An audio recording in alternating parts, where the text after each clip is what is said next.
안녕하세요. 영국에서 온 에바 포피엘입니다. 안녕하세요. 안강입니다.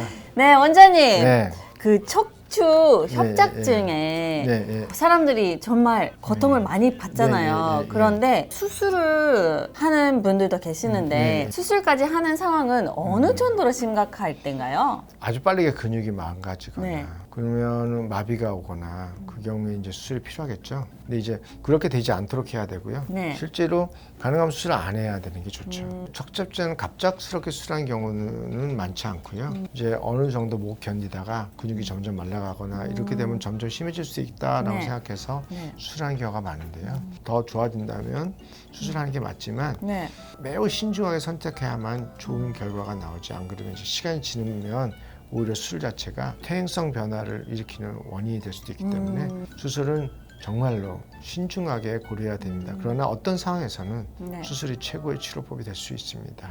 그런데 뭐 네네. 원장님은 수술을 네. 잘 않고 나는 네. 의사로 유명하시더라고요. 네. 그 이유는 이제 수술을 하고 나서 더 안 좋아질 수도 있는 상황이 있기 네. 때문에 그런 건가요? 삐에조가 네 가지에 의해서 네. 여러 개 있겠지만 네 가지가 켜진 주원인인데 네. 손상, 반복된 손상이 많겠죠. 네. 두 번째는 이제 수술로 인해서 이제 수술이 커지거나 그러면 삐에조가 망가집니다. 네. 특히 이제 고정술 같은 경우에 해당되는 거죠. 그다음에 이제 세 번째는 이제 오랫동안 몇 달 동안 수술하게 되면 안 움직이는 경우도 많거든요. 네. 그러면 이제 삐에조가 망가질 수도 있고 네 그냥, 번째는 나이가 먹는 네. 거. 근데 안 움직이는 거하고 나이를 먹는 거는 우리가 예방할 수 있는 거예요. 네. 서너 개를 잘 예방하면 수술하는 것들을 훨씬 줄일 수가 있겠죠. 그러면은 수술하지 않고 네. 치료를 할 수 있으면 다른 치료법은 어떤 걸 추천하시나요? 이제 척추협착증 문제가 시간이 지나면서 점점 나빠질 거라고 생각을 하거든요. 나빠지니까 수술을 하자라고 하는데 실제로 우리 몸의 환경이 나빠져도 삐에조가 켜져 있는 상태도 거기에 적응하도록 우리의 뇌가 몸을 굽히고 변화를 시켜요. 그래서 거기 적응하도록 해요. 그래서 갑자기 이게 마비가 오거나 못 걷게 되거나 이런 것들이 척추협착증에서 오는 경우는 극히 드문 걸로 돼 있어요. 그거를 너무 무서워해가지고 네. 미리 뭘 해야 된다는 두려움에 떨지 말자. 중요한 거는 어떤 형태도 내 몸이 편하게 하고 삐에조를 끄도록 삐에조를 갑자기 끄는 게 아니라 부드럽게 달래줘야 되니까 네. 그게 중요한 거지 갑작스럽게 변화를 해가지고 구조적으로 뭘 바꾼다고 해서 병이 좋아지는 거고 아닐 수도 있다. 수술을 하는 것과 예. 비수술적인 치료에 대한 그 네. 비교하는 연구도 있다고 들었어요.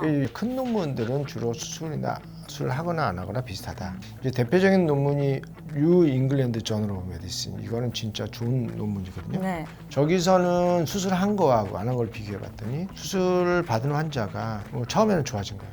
근데 죽어는 시간이 지남에 따라서 점점 나빠져요.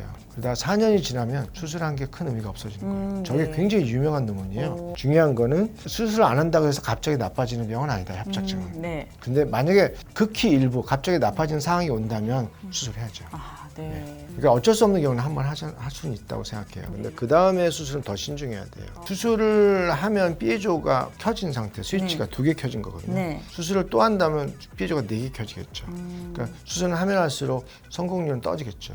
삐에조를 끄는 게 중요한 거죠. 네. 항상 중요한 건 삐에조를 어떻게 끌 거냐라는 거에 핵심을 맞춰야지 저것을 어떻게 구조적으로 어떻게 바꿀 거냐라고 생각하는 거는 그 다음이에요. 그러니까 원장님 환자분 중에 예. 수술을 하고 오셨는데 좋아질 수 있는 그렇습니다. 좋아지는- 수술을 한다 그래도 삐에조가 좋아지면 충분히 호전될 수 있습니다. 그래요. 예. 제 주변에도 예. 그런 분 계시거든요. 예. 원장님 잘 부탁드립니다. 알겠습니다. 네.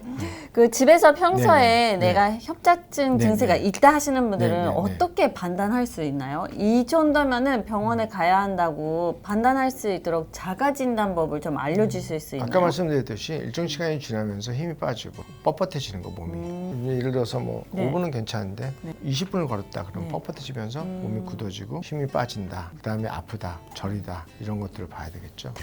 그렇다면 허리 통증을 예방하기 예, 위해서 예. 평소에 예. 어떤 자세를 어떻게 하는 게 도움이 되는지 알려주실 수 있을까요? 그러니까 이제 보면요, 그 아까 자동차 보면 스프링 있었죠, 쇼가. 네. 보면은 스프링이거든요. 네. 스프링 이렇게 돼 있죠. 네. 이 스프링이 S자죠. S 이렇게. 네. 여기도 S자로 돼 있어요, 척추가. 네. 이거는 이거 뭐냐면 S라인 아니에요? 네. 그래서 충격 흡수가 잘 되라고 S 라인이 된 거죠. 그래야 목하고 허리가 충격 흡수가 돼요. 근데 충격 흡수가 잘 되게 S 라인을 방해하는 제일 나쁜 인자가 뭐냐면 흉추예요.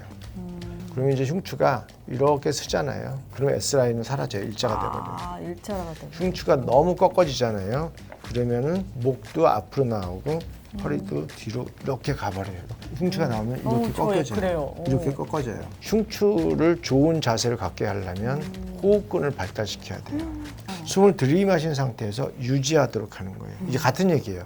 호흡근을 살린다. 그 다음에 아랫배에 힘을 준다. 쾌결. 네. 같은 얘기입니다. 아랫배에 힘을 준다는 건 호흡근이 올라가야 되거든요. 같은 얘기예요. 그래서 호흡근이 숨 들이마신 상태처럼 이걸 계속 유지해주면 목의 커브도 부드러워지고 허리 커브도 구부러지겠죠.